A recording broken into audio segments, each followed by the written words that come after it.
নমস্কার বন্ধুরা, আমার চ্যানেলে অনেক অনেক স্বাগত, ভালোবাসা জানিয়ে আমি নিয়ে চলে এসেছি নতুন একটা রেসিপি। তোমাদের আজকে বানিয়ে দেখাবো রুই মাছের রসা। অনুষ্ঠান বাড়ির মতন করে রুই মাছের রসাটা বানিয়ে দেখাবো। তোমরা প্রথম থেকে শেষ অবধি আমার ভিডিওটি দেখতে থাকো আর সঙ্গে থাকো। তো এখানে নিয়েছি হচ্ছে রুই মাছ। আমি আগে থেকে লবণটা মাখিয়ে রেখেছি।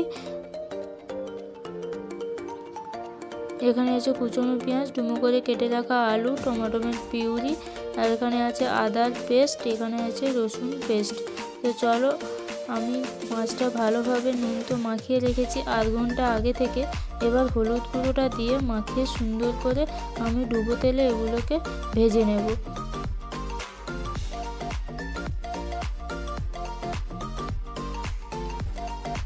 দেখো, সুন্দর করে হলুদ গুঁড়োটা আমার প্রায় মাখা হয়ে গেছে। এবার আমি এগুলোকে সাদা তেলে ভেজে নিচ্ছি।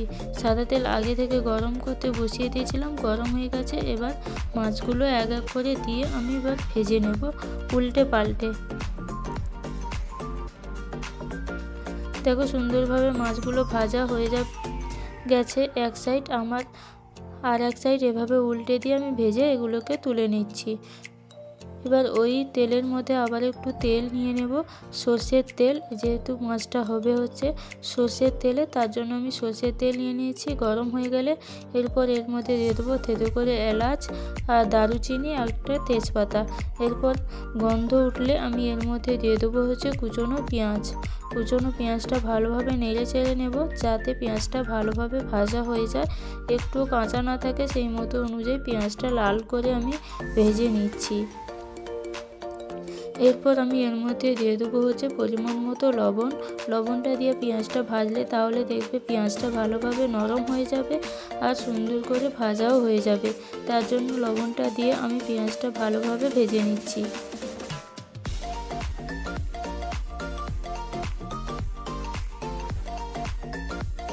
পেঁয়াজটা ভাজা হয়ে গেলে এবার আমি এর মধ্যে দিয়ে দেবো 1 চামচ মতো রসুন বাটা। রসুন বাটাটা দিয়ে আমি আবারও একটু কষে নেব। কষানো হয়ে গেলে আমি এর মধ্যে দিয়ে দেবো হচ্ছে আদার পেস্ট।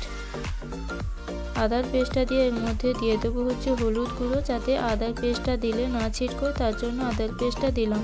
এরপর দিয়ে দিচ্ছি লাল লঙ্কার গুঁড়ো, তারপর দিয়ে দিচ্ছি কাশ্মীরি লঙ্কার গুঁড়ো, দিয়ে আমি সুন্দরভাবে নেড়ে চেড়ে টমেটোর পেস্টটা দিয়ে এবার এর মধ্যে দিয়ে দেবো হচ্ছে জিরে গুঁড়ো। জিরে গুঁড়োটা দিয়ে সুন্দরভাবে আবারও একটু নেড়ে চেড়ে নেব।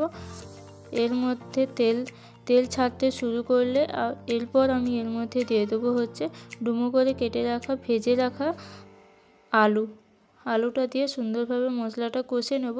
কষানো হয়ে গেলে আমি এর মধ্যে দিয়ে দেবো হচ্ছে 1 বাটি মতো জল। জলটা দিয়ে আমি সুন্দরভাবে নাড়িয়ে নেব। নাড়ানো হয়ে গেলে এবার ঢাকনা বন্ধ করে রেখে দেবো, যাতে আলুগুলো আমার সেদ্ধ হয়ে যায়। দেখো, আলুগুলো প্রায় আমার সেদ্ধ হয়ে গেছে। এবার ভেজে রাখা মাছগুলো আমি এর মধ্যে দিয়ে দিচ্ছি, দিয়ে ফুটে গেলে আমি এবার নামিয়ে নেব। দেখো, সুন্দর করে নামিয়ে নিয়েছি। এবার রুই মাছের রসাটা তোমরা গরম গরম ভাতের সঙ্গে খেতে পারো। আশা করি খুব ভালো লাগবে।